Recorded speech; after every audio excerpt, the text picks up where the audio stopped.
নৱনিৰ্বাচিত মৰাণ আঞ্চলিক মুণ্ডা মহিলা সমিতিৰ সভানেত্ৰী শ্ৰীযুতা বাবলি মুণ্ডা আৰু সম্পাদিকা শ্ৰীমতী পুনেশ্বৰী নাগক লৈ ৩১জনীয়া পূৰ্ণাংগ সমিতি গঠন কৰা হয়। লগতে অসম মুণ্ডা যুৱ ছাত্ৰ পৰিষদৰ মৰাণ আঞ্চলিক সমিতিৰ সভাপতি নিৰ্বাচিত হয় শ্ৰীমান কাৰ্তিক মুণ্ডা আৰু সম্পাদক হৰুমন মুণ্ডা। মুকলি সভাত আমন্ত্ৰণ ৰক্ষা কৰি উপস্থিত থাকে অসম মুণ্ডা মহাসভাৰ কেন্দ্ৰীয় সমিতিৰ মুখ্য উপদেষ্টা তথা প্ৰাক্তন কেন্দ্ৰীয় বনমন্ত্ৰী মাননীয় এটুৱা মুণ্ডা।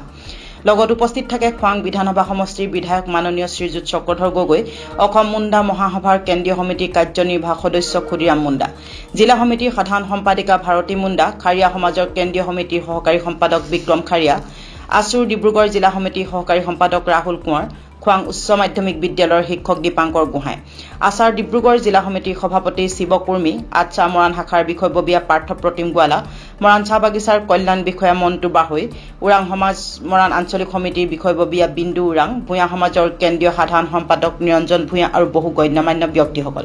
সভাৰ লগত সংগতি ৰাখি কাৰ্ড হেনু প্ৰতিযোগিতা, ছাত্ৰ ছাত্ৰীসকলৰ মাজত চিত্ৰাংকন প্ৰতিযোগিতা আয়োজন কৰা হয়।